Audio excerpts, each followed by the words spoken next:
मैं आपका अपना दोस्त आशुतोष आप सभी का स्वागत करता हूं हमारे YouTube चैनल एग्जाम क्रांति 3.0 पर। और आज हम हमारे नए सेशन की शुरुआत करने वाले हैं जो सभी एग्जाम में पूछे जाने वाले प्रश्न हैं जो कि हिंदी व्याकरण से देखने को मिलते हैं। 5 से 7 नंबर की या कई एग्जामों में 10 नंबर की और 15 नंबर की भी हमारे पास हिंदी व्याकरण पूछी जाती है। और उसी से संबंधित हम एक नई सीरीज की शुरुआत करने वाले हैं जिसके अंदर हम MCQ प्रश्न करेंगे। ये आपको जितने भी प्रश्न करवाए जाएंगे ये पिछले एग्जाम में आए हुए प्रश्न होंगे, सभी कोई भी अनावश्यक बातें नहीं की जाएगी। और चलिए हम आज शुरुआत करते हैं हमारे पहले प्रश्न के साथ, जो इस प्रकार है। मानव मुख से निकली एक सेकंड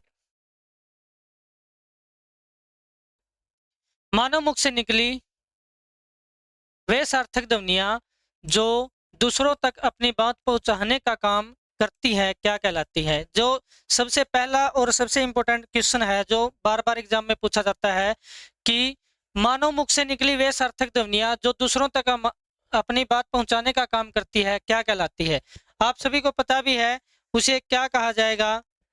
उसको प्यारे दोस्तों कहा जाएगा भाषा। उसको क्या कहा जाएगा? भाषा।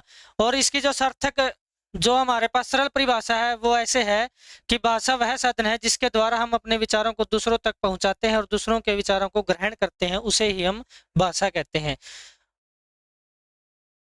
दूसरा प्रश्न है भाषा के कितने रूप हमारे सामने आते हैं।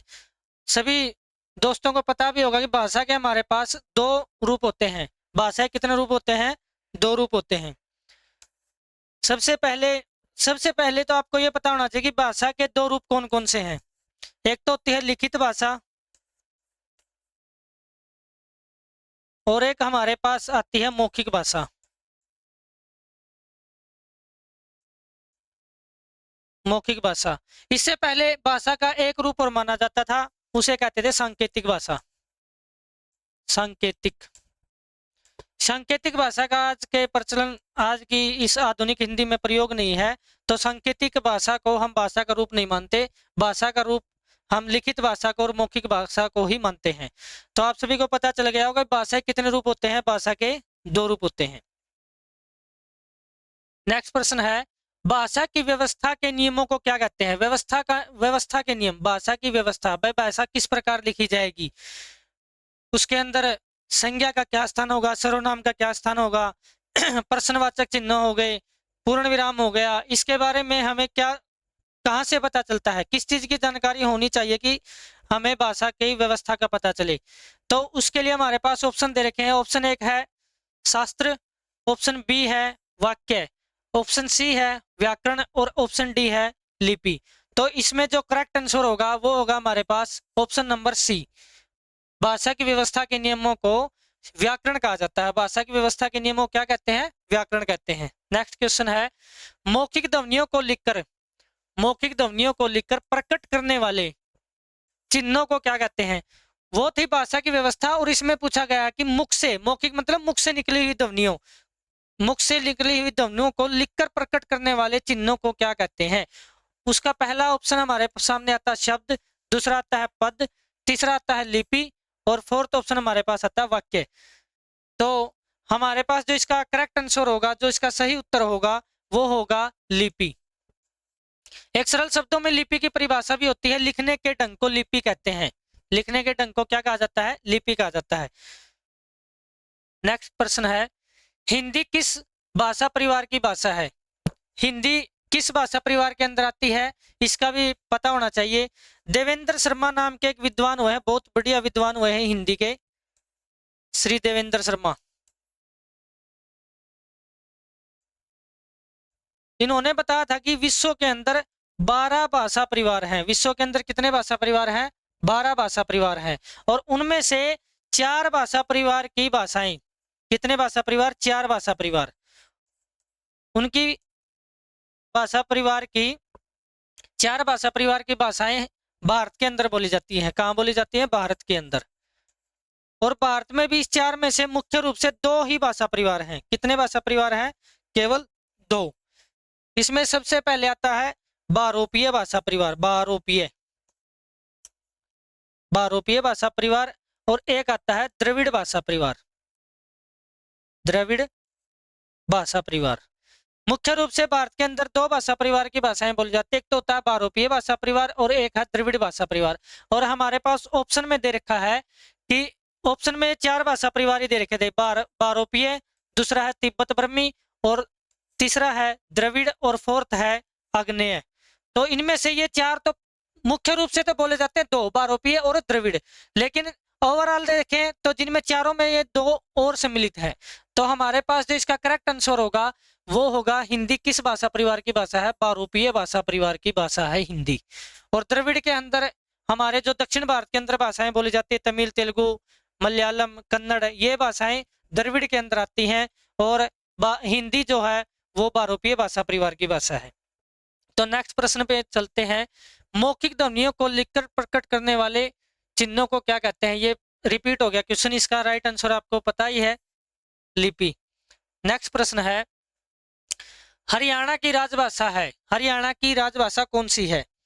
हरियाणा की राजभाषा, हरियाणा के एग्जाम में पूछे जाने वाला, बहुत बार पूछे जाने वाला प्रश्न है, हरियाणा की राजभाषा क्या है? तो हरियाणा की राजभाषा हम सभी को पता है, हरियाणा की राजभाषा क्या होगी? हिंदी होगी। और इसकी द्वितीय राजभाषा पूछे, हरियाणा की द्वितीय सेकंड लैंग्वेज क्या है हरियाणा की? सेकंड लैंग्वेज हमारे पास आती है पंजाबी। कौन सी आती है? पंजाबी।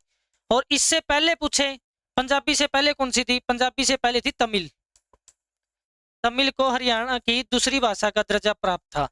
अब आपको कंफ्यूजन हो सकता है कि हरियाणवी, हरियाणवी भाषा नहीं है, हरियाणवी क्या है? बोली। हरियाणवी क्या है? बोली। और जो पंजाबी है ये पंजाब में, आप सभी को पता है, पंजाब में बोली जाती है। और जो गुजराती है वो गुजरात की है। अब आपके मन में प्रश्न आना चाहिए कि बोली में और भाषा में क्या अंतर है? यह भी समझना बहुत जरूरी है कि बोली में और भाषा में क्या अंतर है। तो बोली में, बोली वो होती है जो सीमित क्षेत्र के अंदर बोली जाती है। जैसे हरियाणा की भाषा है वो पंजाब में या फिर आप कह लो कि दक्षिण भारत में कहीं भी नहीं बोली जाएगी, हरियाणा की भाषा हरियाणा में ही बोली जाएगी।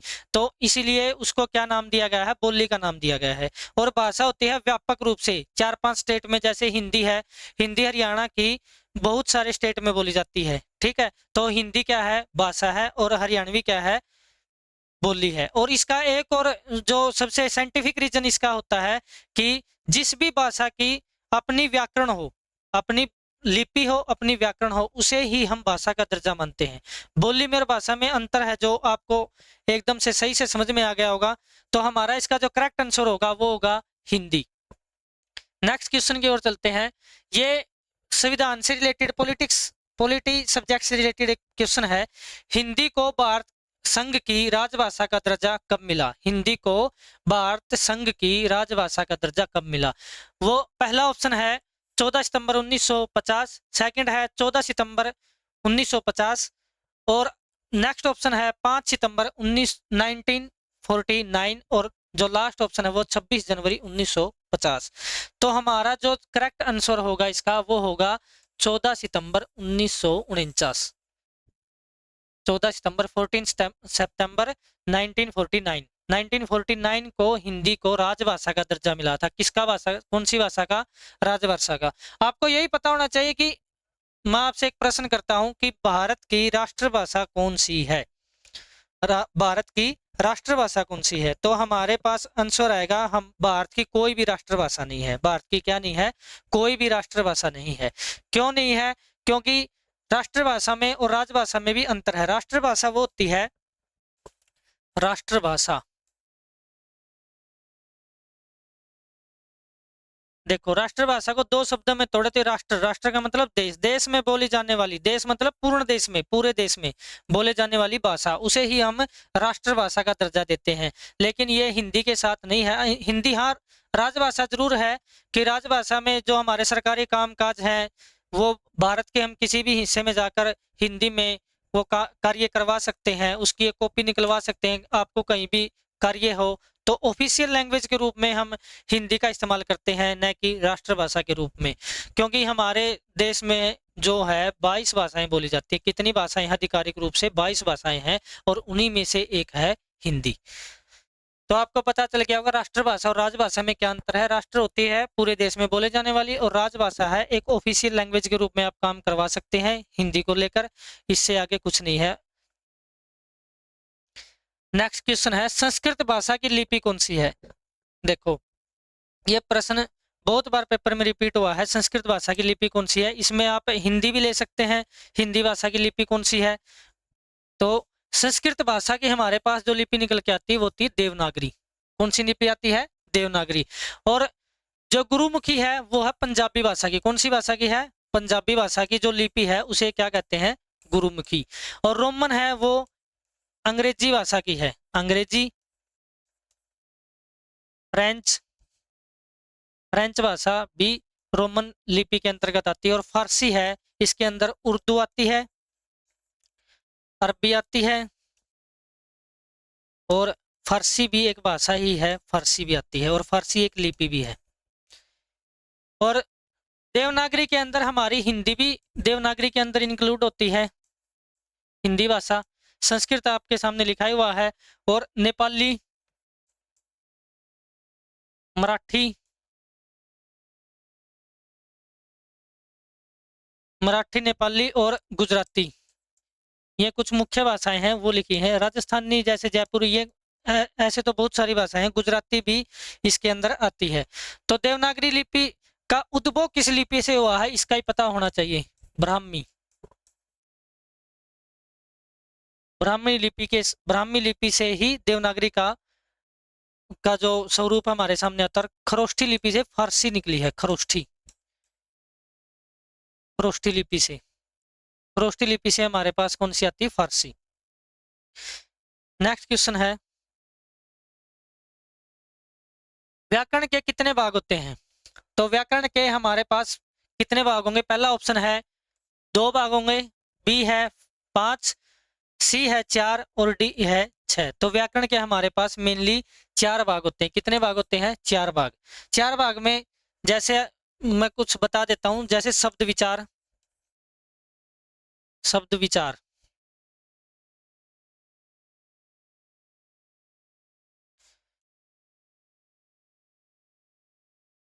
शब्द विचार। दूसरा आता है वर्ण विचार, इसके अंदर हम पढ़ेंगे आगे चलकर शब्द विचार और वर्ण विचार। तीसरा आता है वाक्य विचार,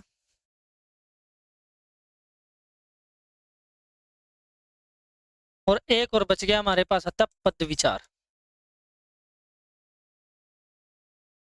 जैसे शब्द के अंदर हम देखेंगे शब्द के भेद कितने हैं, शब्द कितने प्रकार के होते हैं, अर्थ के आधार पर, उत्पत्ति के आधार पर, प्रयोग के आधार पर। वर्ण, वर्ण के अंदर हम देखेंगे स्वर, व्यंजन, अघोष, सघोष, अलप्राण, महाप्राण, सपर्श व्यंजन, उसम व्यंजन, संयुक्त व्यंजन, इनके बारे में पढ़ेंगे। लुंठित व्यंजन, इनके बारे में पढ़े। वाक्य के अंदर हम सरल वाक्य, संयुक्त वाक्य, इनके बारे में, पद, पद के भेद कितने हैं, पद का प्रयोग हम किस प्रकार वाक्य के अंदर करते हैं, वो पद विचार के अंदर आता है। तो ये सभी 4 पार्ट हैं जो वो किसके हैं, व्याकरण के। व्याकरण पढ़नी है तो 4 पार्टों में मुख्य रूप से डिवाइड की जाती है। पहला है शब्द विचार, वर्ण विचार, वाक्य विचार और पद विचार, इसके 4 ये हैं। नेक्स्ट क्वेश्चन की ओर चलते हैं। नेक्स्ट प्रश्न तो हमारे हो गए हैं समाप्त। अब हम देखते हैं कुछ रोचक तथ्य हैं जो भाषा से संबंधित है, जिसका हम सभी को पता होना चाहिए। कोई भी एग्जाम हो उनमें से यदि भाषा से रिलेटेड एक क्वेश्चन उठता है तो इनमें से पक्का ही मिलेगा आपको, ये गारंटेड है।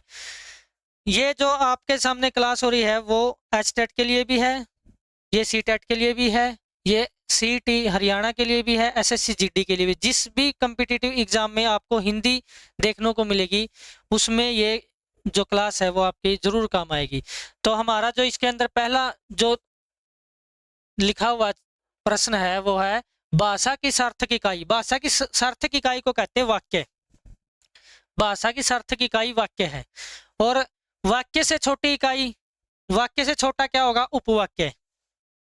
वाक्य से छोटा होगा उपवाक्य। और जो हमारे पास थर्ड है वो है उपवाक्य से भी छोटी इकाई कौन सी है, उपवाक्य से छोटी इकाई है पदबंध, पदबंध। और पदबंध से छोटी इकाई है वो है पद या शब्द। पद और शब्द में भी अंतर है। और पद और शब्द से छोटी इकाई क्या है, वो होती है अक्षर। इसे क्या कहेंगे हम, अक्षर कहेंगे। और अक्षर से जो छोटी इकाई है उसे कहेंगे ध्वनि या वर्ण, ध्वनि या वर्ण। और भाषा की सबसे लघुत्तम इकाई, भाषा की सबसे लघुत्तम इकाई उसे क्या कहते हैं? वर्ण।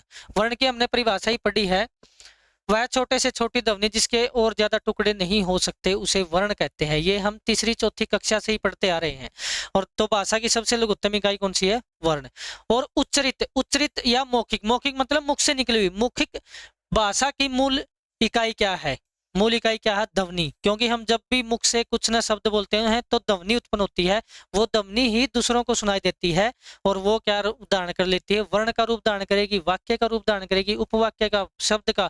तो ध्वनियां ही आगे चलकर वाक्य, उपवाक्य या फिर पदबंध, अक्षर, इन सभी का रूप धारण करती है। तो उच्चरित या मौखिक भाषा की मूल इकाई को कहते हैं ध्वनि।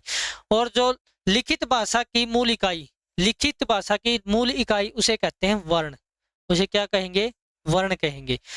आगे देखें, हिंदी शब्द, हिंदी शब्द आया कहां से है? हिंदी शब्द की उत्पत्ति किस भाषा से हुई है? तो हिंदी शब्द की जो उत्पत्ति है वो फारसी भाषा से हुई है। कौन सी भाषा से हुई है? फारसी भाषा की। हिंदी शब्द हिंदी भाषा का ही नहीं है, हिंदी शब्द किसका है? फारसी भाषा का है। इससे आगे हम देखते हैं, संस्कृत को कहा जाता है, संस्कृत को कहा जाता है देववाणी। क्या कहा जाता है? देववाणी। देववाणी का मतलब हो गया देवों द्वारा बोली जाने वाली वाणी, देववाणी उसी को कहते हैं। उसके बाद में हमारे पास आता है, संस्कृत भाषा का प्राचीनतम ग्रंथ कौन सा है? संस्कृत भाषा का सबसे प्राचीन ग्रंथ उसे कहते हैं ऋग्वेद, ऋग्वेद। और इसका ऋग्वेद, वेदों की रचना कितने वर्ष पहले हुई थी? 1500 वर्ष, 1500 ईसा पूर्व, 1500 ईसा पूर्व। मान के चलो आज के 3500 साल पहले वेदों की रचना हुई थी। तो सबसे प्राचीनतम भाषा, संस्कृत भाषा का प्राचीनतम ग्रंथ कौन सा है? ऋग्वेद। उसके बाद में आता है, हिंदी का विकास हुआ है। हिंदी का विकास कौन से, कहां से हुआ है? हिंदी का विकास हुआ है सौर श्रेणी अपभ्रंश से। कहां से हुआ है? सौर श्रेणी अपभ्रंश से। हिंदी का विकास क्रम हम देखें तो देखो, सबसे पहले थे हमारे पास संस्कृत, संस्कृत क्योंकि वेदों में लिखी गई थी संस्कृत। संस्कृत के बाद में दो पार्ट हुए, एक तो हुआ वैदिक संस्कृत, वैदिक संस्कृत, और एक हमारे पास हुआ लौकिक संस्कृत। लौकिक का मतलब है लोगों द्वारा समझी जाने वाली, आम जनता को जो समझ में आती थी उसे कहते थे लौकिक। और वैदिक थी जो वेदों में बोली जाती थी, जो वेदों में लिखी गई भाषा ही वैदिक संस्कृत थी। इसका जो कालक्रम था वो हमारे पास था 1500 ईसा पूर्व से 500 ईसा पूर्व। और लौकिक जो, क्योंकि वेदों के अंदर जो भाषाएं लिखी गई थी वो आम जनता को समझ में नहीं आती थी, आम जो लोग थे उनको समझ में नहीं आती थी। उसके बाद में ही लौकिक संस्कृत का उदय हुआ है, लौकिक संस्कृत। लौकिक संस्कृत का हमारे पास कालक्रम आता है 1000, ये 1000 था, सॉरी, ये 1000 आएगा इधर, 1500 से 1000 ईस्वी, 1000 ईसा पूर्व। और इसका जो कालक्रम है वो 1000 ईसा पूर्व से हमारे पास रहा है 500 ईसा पूर्व। इसके बाद में हमारे पास लौकिक से आगे चलकर आई है हमारे पास पाली। कौन सी भाषा आई है? पाली भाषा। इसका जो कालखंड रहा है वो 500 ईसा पूर्व से रहा है 1 ईस्वी के, 1 ईस्वी। ये ईसा पूर्व है और ये ईस्वी है। उसके बाद में जो महात्मा बुद्ध के जितने भी उपदेश थे वो सभी पाली भाषा में थे, पाली भाषा में ही उपदेश दिए गए थे महात्मा बुद्ध के द्वारा। उसके बाद में पाली के बाद में आती प्राकृत। प्राकृत का जो कालखंड रहा है वो 1 ईस्वी से 500 ईस्वी के मध्य रहा है। प्राकृत के बाद में आई है, प्राकृत का मतलब होता है नेचुरल, नेचुरल मतलब स्वाभाविक। लोगों ने जिस भी चीज को जैसा भी रूप, जैसा भी बोला वही उस भाषा, वही उसका भाषा, वही उसकी भाषा बन गई। तो ये था 1 ईस्वी से 500 ईस्वी, पाली, प्राकृत। उसके बाद में आया हमारे पास अपभ्रंश। यहाँ आता है अपभ्रंश, और अपभ्रंश से ही क्या निकली है? हिंदी। अपभ्रंश से क्या निकली है? हिंदी निकली है। अपभ्रंश से क्या निकली है? हिंदी। हिंदी में भी हम देखें तो हिंदी कौन से अपभ्रंश से निकली है? निकली है सौर श्रेणी अपभ्रंश से, सौर श्रेणी, सौर श्रेणी अपभ्रंश। वैसे अपभ्रंश 5 प्रकार के थे, कभी और किसी क्लास में बताएंगे कि 5 प्रकार के कौन कौन से अपभ्रंश है, उनकी भी उपभाषाएं थी। तो हिंदी का विकास कहाँ से हुआ है? शोर श्रेणी अपभ्रंश से, ये आपको पता चल गया होगा। इसका जो कालक्रम है वो रहा है 500 ईस्वी से 1000 ईस्वी अपभ्रंश का। और इसमें एक अवहट भी आता है, अवहट। अवहट अवहट का कई विद्वान मानते हैं कि 900 ईस्वी से 1100 ईस्वी के मध्य। ये था हमारे पास कि सबसे पहले संस्कृत के दो पार्ट हुए, वैदिक और लौकिक। लौकिक के बाद में आप पाली, पाली के बाद में प्राकृत, और प्राकृत के बाद में अपभ्रंश, और फिर आती है हमारी आज जो भाषा है हिंदी, शोर श्रेणी अपभ्रंश से निकली है। तो ये था हमारा आज का टॉपिक। और इसमें एक दो चीज और रह गई, जैसे ये एग्जाम में बहुत बार प्रश्न पूछा गया है, खड़ी बोली के प्रथम लोकप्रिय कवि कौन से हैं? खड़ी बोली के लोकप्रिय कवि है अमीर खुसरो। याद रखने वाली बात है ये, अमीर खुसरो बहुत बार प्रश्न रिपीट हुआ है, खासकर एचटेट और सीटेट में तो कई बार देखा गया है। अमीर खुसरो खड़ी बोली के प्रथम लोकप्रिय कवि अमीर खुसरो। उसके बाद में आता है वर्तमान हिंदी। वर्तमान में अधिकांश साहित्य की भाषा है जो खड़ी बोली है। और इसके बाद में एक और प्रश्न है, मानक हिंदी का विकास हुआ है, स्टैंडर्ड लैंग्वेज जिसे कहते हैं, स्टैंडर्ड हिंदी, उसका विकास हुआ है खड़ी बोली से। कहाँ से हुआ है? खड़ी बोली से। तो ये था हमारा आज का सेशन। यदि आपको अच्छा लगे तो अपने फ्रेंड्स के साथ जरूर शेयर करें और कमेंट में अपनी राय जरूर रखें। जय हिंद, जय भारत।